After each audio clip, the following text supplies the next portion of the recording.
Good afternoon. I'd like to welcome everyone here today and thank all the people who came out to hear the presentation and all the people that went on the trip, the EDA, IDA, City Council, and Planning Commission. And I hope that the tour was enlightening and that at the end that we can engage a little bit more based on what you hear today from the final presentation of the plan. My name is Sheila McAllister. I'm the Director of Planning, and I'd like to just introduce you to the team.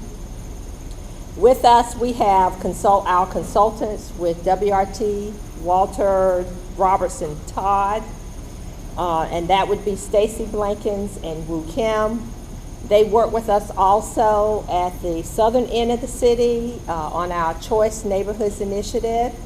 So they have been a wonderful blessing for us. And we thank them for all of the work that they've done on the Denbigh-Warwick Area Plan and also working with us on our Choice Neighborhoods Initiative. I also like to introduce our project planner and our project manager, and that's Angela Hopkins. She was the one speaking on the bus today.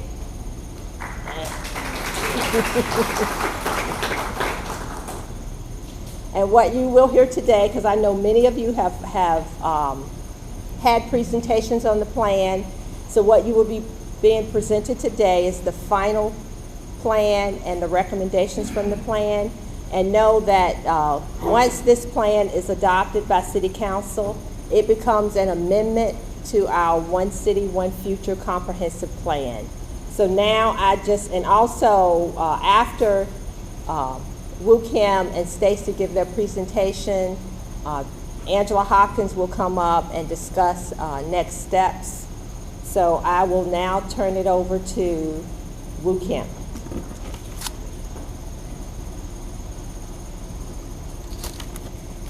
Thanks, Sheila. Good afternoon, everybody. Can everyone hear me okay? My name is Woo Kim. I'm a planner, designer, consultant at WRT. Gonna kick off this presentation with you today. We have a series of slides to go over. Please keep in mind that this is very high level. The actual plan itself will be shared on the city's website for you to look at in detail. There's only so much we can sort of condense and present to you. Over a year ago, we responded to the city's RFP, or request for proposals, to study this part of Newport News, and we saw this as a very interesting challenge because communities like this are happening all across the country, where you have commercial corridors that are struggling, you have neighborhoods that are disjointed, not very walkable, and in the midst of all this, there's also catalytic game-changing opportunities like, rethinking the role of a library in the community, or, multiple tens of acres of, underutilized site like the Kmart site. And these are sort of seeds that can really change a community, and they've done so in many other cities across the country. We went through a almost 12-month planning process, and Stacy will actually sort of expand on that process. And this is the draft plan that is a result of that process. So you see here a couple renderings. That is a vision, an artist rendering of what the Sherwood property can look like, and that's along Warwick Boulevard. That's a city-owned property. The one over here on the right is a rendering. I know it's hard to imagine the Kmart site looking like this today, but this is what it could look like as a mixed-use village center, and we'll talk about that concept of a village center in subsequent slides. The vision here, I won't read it. It will be on the website and it will be shared with you, but it celebrates diversity, it celebrates greenery, it celebrates this neighborhood's unique economy of Fort Eustis, Oakland Industrial Park, some of the small businesses along the corridor, and increasingly so it celebrates this neighborhood's unique food and sort of cultural assets. That said, I'll hand it off to Stacy. Thank you, Woo, and thank you everybody for coming today to see this vision. It's been a wonderful journey, I think, for all of us to have the opportunity to work together and help articulate this vision. So I think it's really important for us to step back just for a second and to look at why we embarked on this plan. I think it's always a good exercise to make sure that we achieve the goals that we set out to. And so I think it's really important to think about the opportunity where we are right now, and this is really a point of convergence, I think, for the whole area that we've learned, through the process. Many things have come together, and I think it's a really exciting time. I think Denbigh-Warwick is really poised for the opportunity to really transform itself. So as we started on this journey, one of the first things that happened was the comprehensive plan, One City, One Future, which a major accomplishment was recently adopted. Denbigh was actually cited as a planning opportunity area, and so this is actually the first area plan that will be completed since the adoption of the comprehensive plan. And so I just want to also make sure everyone is aware that we try very, very hard to align the goals of the Denbigh-Warwick Area Plan with those of the comprehensive plan. So they're very much in line and supportive of one another. As Wu mentioned, the Grissom Library, as well as some of the other municipal services, have started to outgrow their campus, and there are many other opportunities to really seize the potential for relocation and redevelopment, and to really help create an identity for the area. And certainly talk about that more. Traffic and congestion are something that I think we've heard about all throughout Newport News, and with the planning going forward for the new transit center and some other transportation improvements that are being considered, that presents a tremendous opportunity. Also, I think the blighted conditions. For those of you who are just on the bus ride, you see so many beautiful views and such beautiful greenery and beautiful natural resources. And then there are some areas certainly that are in need of a little love and a little attention. And so that was certainly on our mind. And at the same time, we also really wanted to applaud the EDA and the IDA for acquiring some strategic sites. This is really, due to their foresight, I think, again, tremendous opportunity. And one of the reasons that I think the timing of this was so important, because in order for those sites to really build on the transformative potential that they have to really reshape some of the character in the area, we wanted to make sure that we could create a vision, and a really clear vision for the future, so that those could be geared toward that.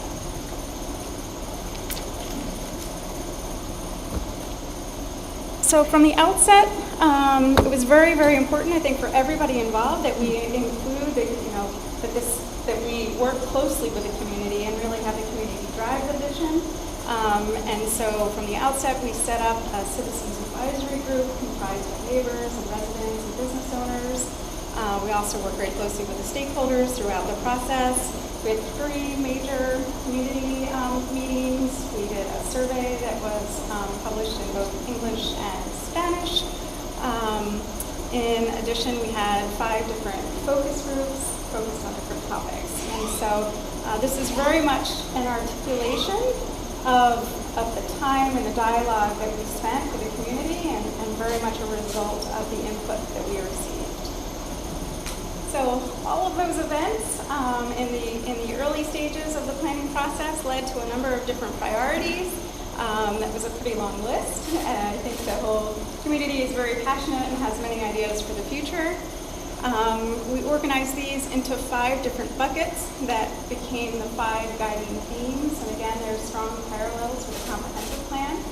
So health and safety, placemaking, connectivity, economic revitalization, and natural systems became sort of the guiding principles and the guiding themes.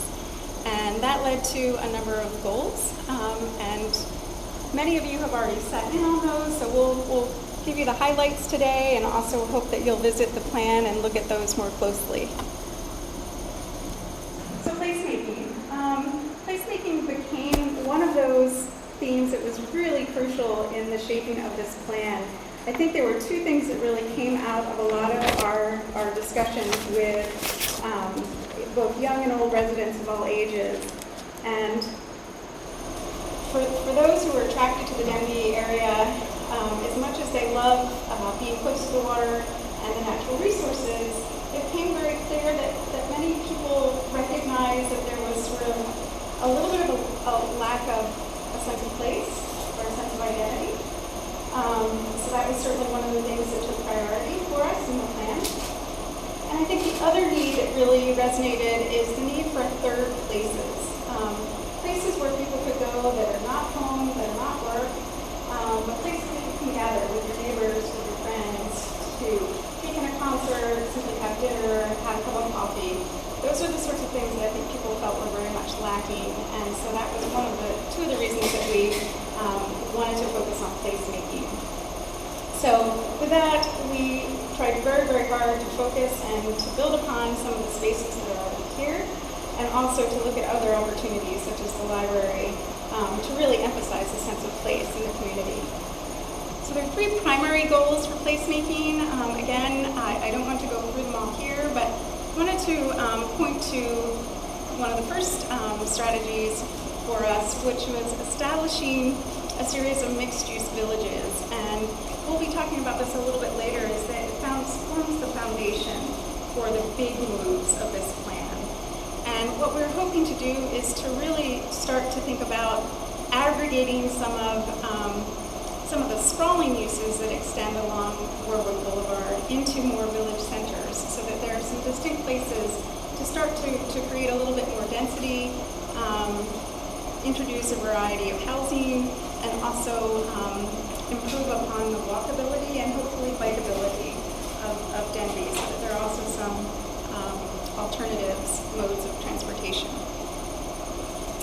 And also one of the other goals that we were shooting for is to create a series of gateways.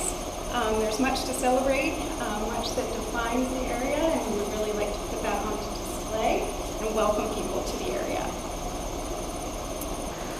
So as we talked about, one of the overarching goals was to create a series of gateways. So we've identified 6 potential gateways for the area. We also identified 6 potential locations for village centers, and these run throughout. So as far as the village centers are concerned, we'll go into that in much more detail toward the end of the presentation. The gateways at this point, we wanted to focus on the primary entrances and points of interest in the area. So you'll see, we would like to see something as you arrive from the northern section into the city, around Enterprise Drive, celebrating Oakland Park, and then a little further south as you come across Fort Eustis Boulevard toward Fort Eustis, Atkinson Boulevard, which will become Atkinson Way. Denbigh Boulevard, of course, is a major central hub.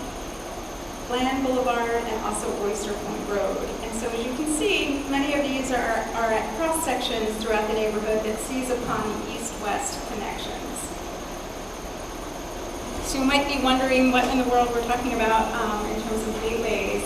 And at this point, what we did through the plan is identify the locations, but recognizing that these locations are all have slightly different conditions.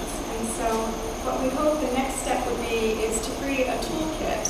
The toolkit might involve signage, it may involve landscaping or lighting or architecture, sculpture, it could involve street treatments.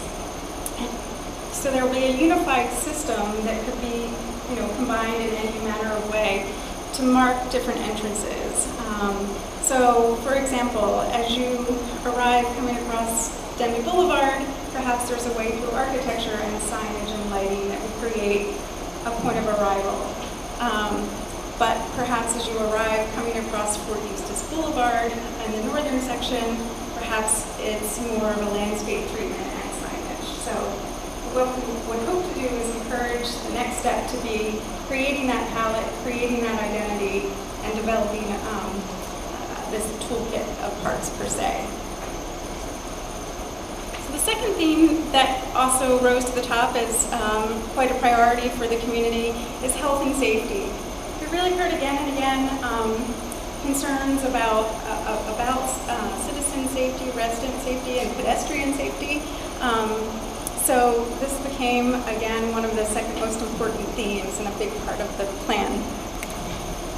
And some of the strategies that we explored and have included in the plan cover all sorts of things, whether they're going hand in hand with safety improvements and pedestrian improvements, and also trickling down to the site design or redevelopment of sites, such as perhaps the Kmart Site or the Sherwood Site.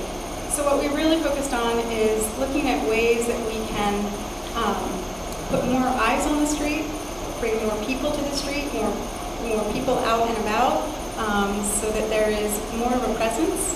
We also wanted to take advantage of the opportunity for the police and municipal services to create a way to create more of a presence and more of a neighborly welcome to the community.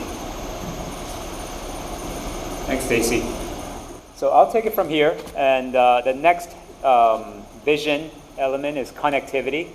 And connectivity is something that I think you will all agree with me that this neighborhood, this part of Newport News feels very disjointed. I think the Warwick Avenue corridor is only about 7 miles, but it feels much longer than that. And mainly because they're just so not walkable, disconnected.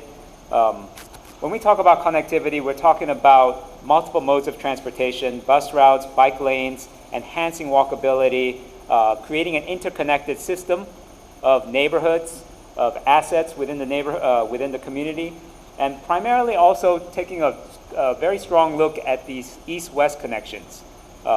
We know that Newport News is a very linear city, so the north-south connection is very strong. The east-west connections, however, are not that strong, and so we need to work on that in this plan. The goals of the connectivity vision, one is to reduce traffic congestion. The second one is to enhance the safety and character throughout the area. And then third is to ensure that all neighborhoods are within a 10-minute walk of a park or green space. So that's one of our goals here, and you'll see in subsequent maps that we're trying to achieve those goals and how we're trying to achieve those goals. And here you can see images. Many of them, some of them are sort of our past projects, others are best practices from throughout the nation of very connected neighborhoods, places where streetscape design, bikeability, walkability are incorporated into the public realm. So about the vision of connectivity, we talked about the east-west routes. So you see the connections here at Fort Eustis Boulevard, the Atkinson Boulevard, which is soon to be created, that connection there.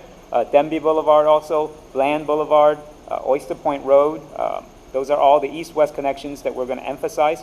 In addition to that, we're also going to connect via the greenways, the Stony Run, Lucas Creek, and some of the smaller secondary roads within the neighborhood to create a stronger network of connected neighborhoods.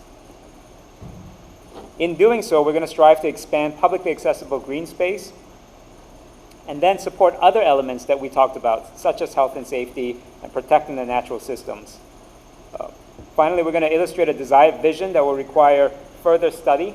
So this plan, the comp plan was very high level.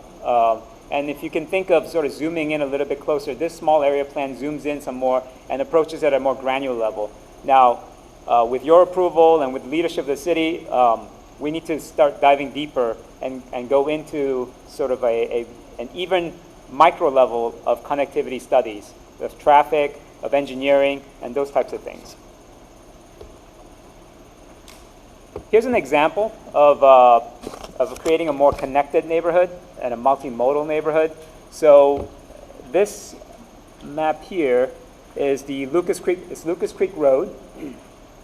And Lucas Creek Road, if you're familiar with it today, is just, asphalt and then front yard. So it looks like that way. So it's not very walkable, not bikeable. It's certainly, the automobile reigns supreme on that road. Here's an example of what Lucas Creek can look like, with a dedicated sort of multi-purpose sort of a path, a trail, for example, that is within the public right-of-way. So you can see that the public right-of-way still remains the same. So we're not expanding the public right-of-way in this case. And we're proposing this for a segment of Lucas Creek Road. And next, we're going to talk about economic revitalization. So we talked about some of the economic engines in this neighborhood, Fort Eustis and Oakland Industrial Park. One thing to note is to create a strong economy, we need really diverse housing. And this neighborhood the housing stock is not very diverse. Predominant single-family detached homes. And the reason why we need sort of diverse housing is that you need all types of housing to fuel an economy of a place. You need everything from multifamily to townhouses, all the way to single-family detached homes, and everything in between. And this neighborhood here is certainly, there's a missing middle there when it comes to housing. The goals to support economic revitalization are three. So to support local small business growth. There is an increasingly immigrant and diverse population here. Actually, I was able to connect with some Korean American business owners. I speak Korean fluently, and just so happens that they found one Korean-speaking planning consultant.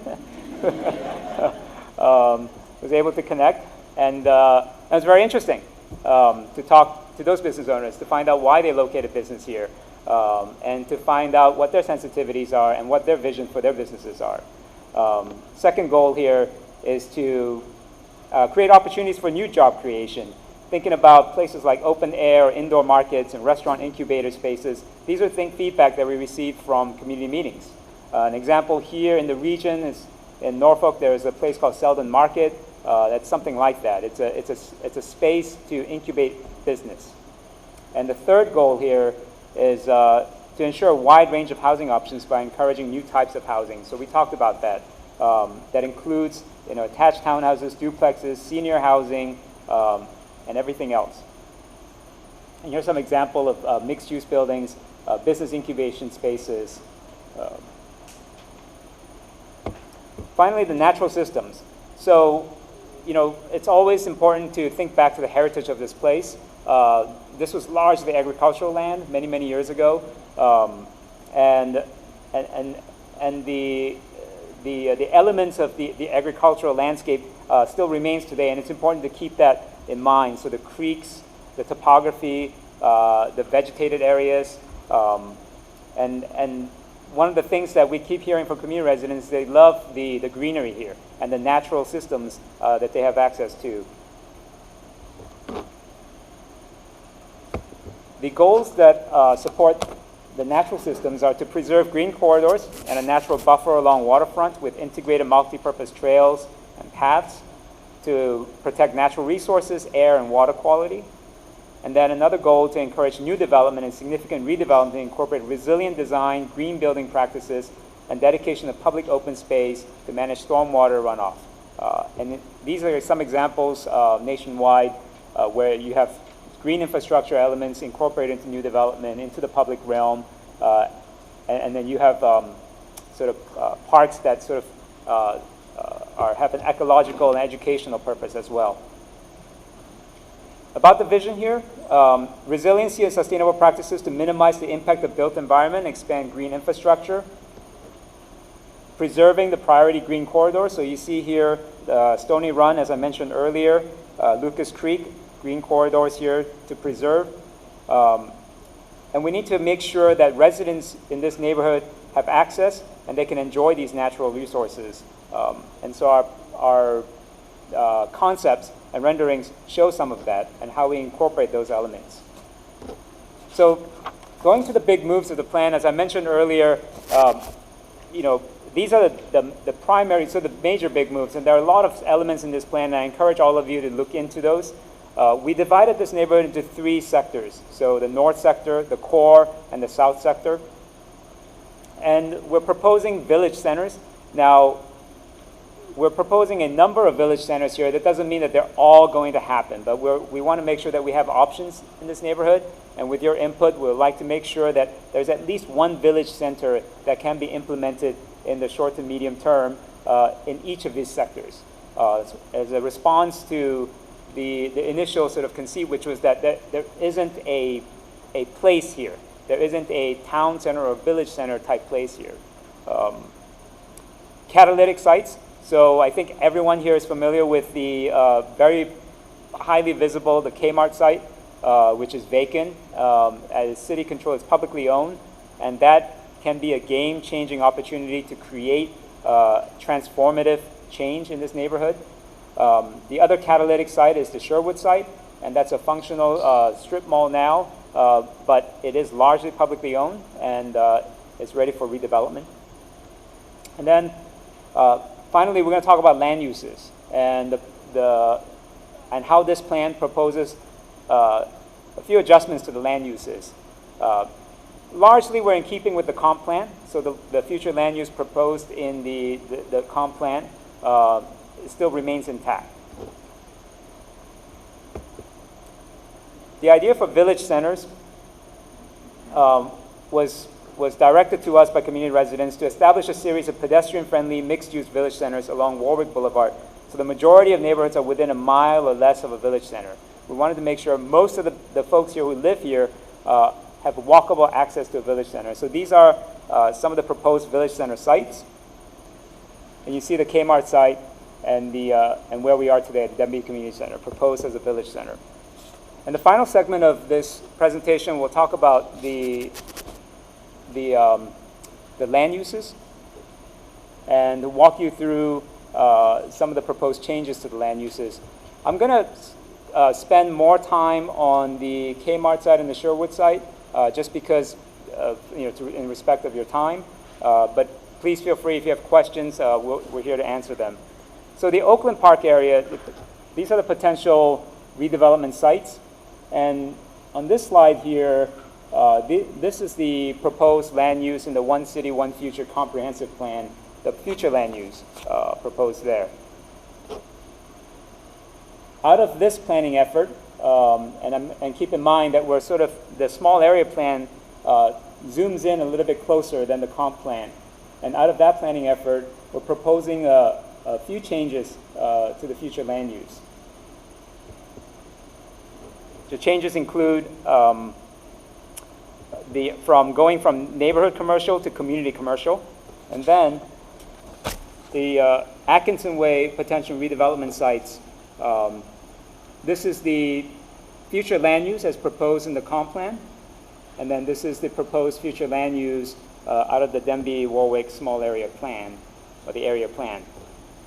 And the primary changes are going from sort of urban residential to medium density residential on block A, and then changing from medium density residential to natural areas in some of the other elements. But most of these proposed land uses have stayed the same.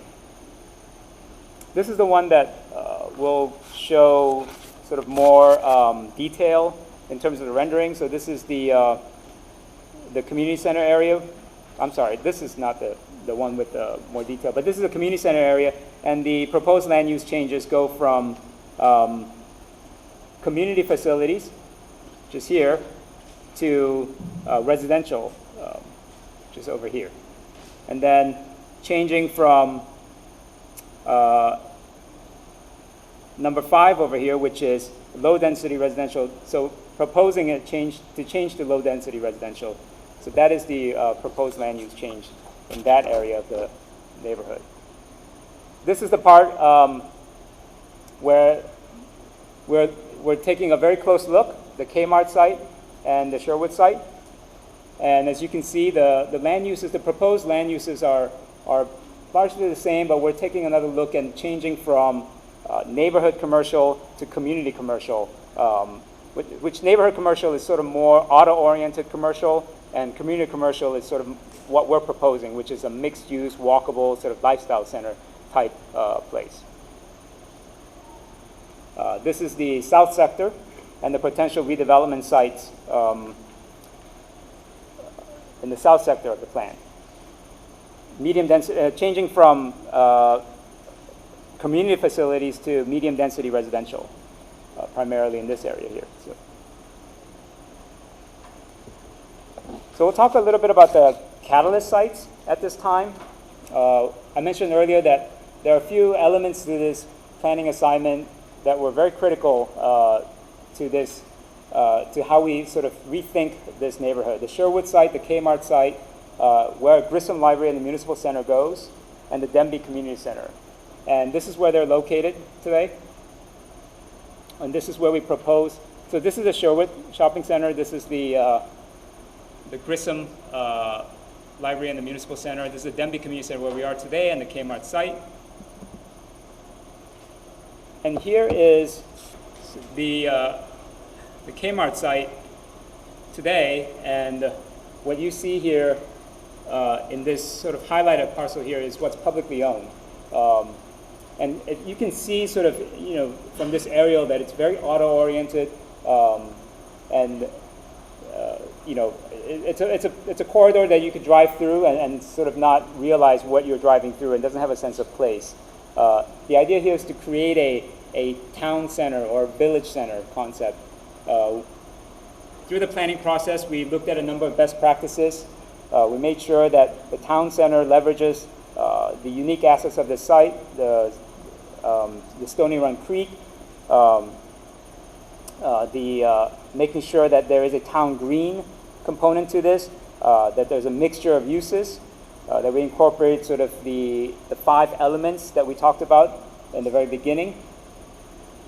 This development concept here, which is, this is a massing diagram, proposes over 650 residential units, about 90,000 square feet of retail space, and 2 acres of green space or parkland. And this is a sort of a conceptual site plan of what that Kmart site can look like. This includes additional land that is not currently publicly owned, but we wanted to create a vision that can fit into sort of future redevelopment.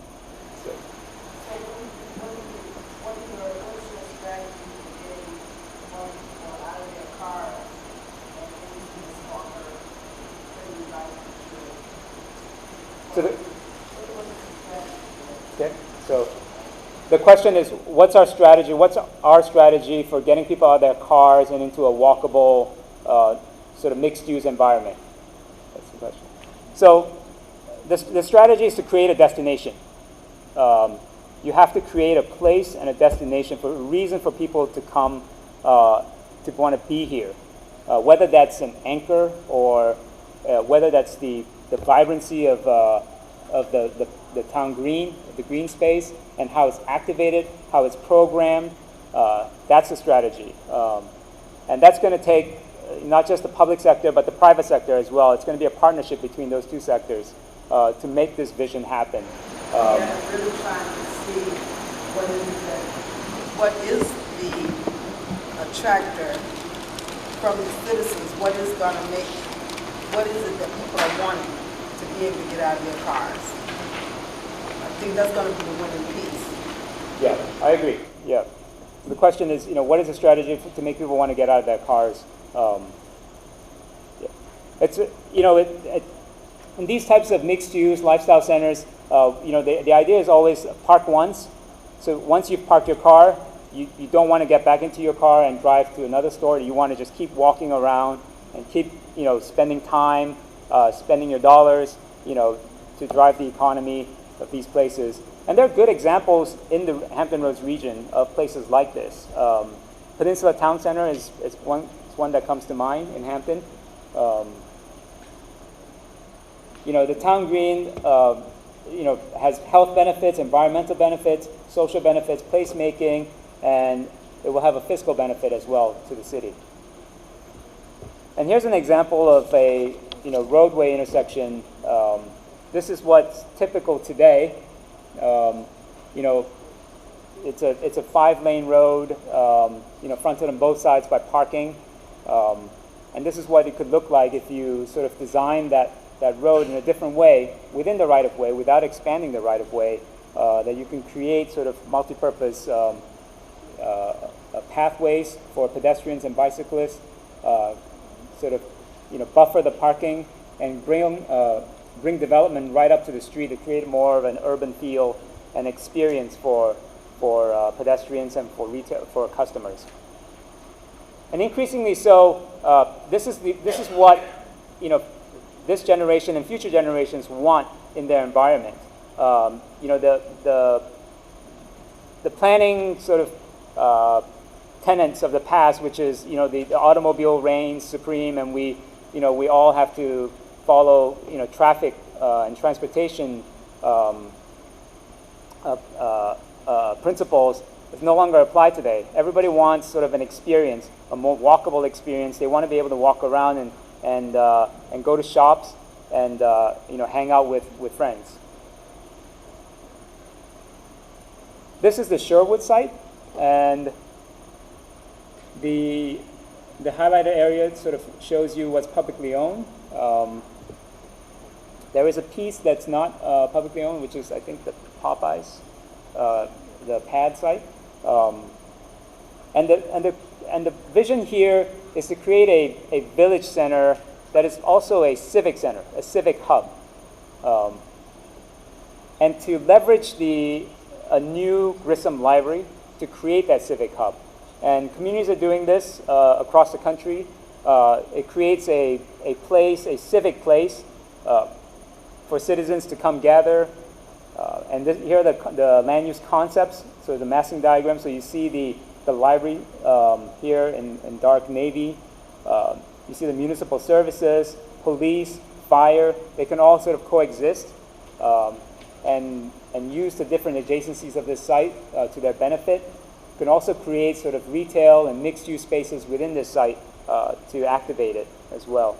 So here's a rendering of the entrance into the Sherwood site from Warwick. So if you can see here, here's one example of a library. This is not the design for the Grissom Library, just to be very clear. This is, you know, an example of what that library can look like as it activates a street, as it sort of hugs that corner, and creates a sort of a gateway element and brings people in to the site. And an example of what a municipal services building could look like on that site as well, as you bring people in. If you squint and look sort of far into the distance, there is a park, a sort of a small town green or civic green in that space as well, and that can be used for gatherings, for farmers markets and things like that, going back to the early idea of a village center. Here's an example of the old Courthouse Way. And Old Courthouse Road is a historic road, actually. It was the sort of the primary sort of carriage route serving the courthouse here. This is what it looks like today, right away, just sort of 2 lanes and parking. And within that right-of-way and expanding the right-of-way, we can actually create sort of more of a place there with buildings fronting that road and a protected sort of pedestrian realm along that road as well. And now I want to take us to our next steps. Today starts the opening of our public comment period on the Denbigh-Warwick Area Plan. So I do invite all the public to go to our website and look at the plan, review the plan, and share your comments with me. The period is open from July 16th through July 31st. And you can send your comments. You can find the plan on our webpage at www.nnva.gov/2401. We'll also make the PowerPoint presentation available as well, but the draft plan will be there. You can send your comments to me. My email on the slide, it's ahopkins@nnva.gov. We have since changed. I think that email address is still valid, but you also can reach me at hopkinsay@nnva.gov. Or for those who aren't so tech savvy and don't want to email, you can always mail your comments to me at Department of Planning, 2400 Washington Avenue, 23607, or drop by the office and talk with me. I am more than willing to speak with anyone who wants to come in and discuss what you see in the plan and your questions, your concerns. And so once we receive all the comments, we will review them, and then we will prepare the document, hopefully for the public hearing process with Planning Commission and City Council. And that is tentatively scheduled for September, maybe October. But when we find a definite date, we will definitely let the public know, and it will be advertised. Thank you all.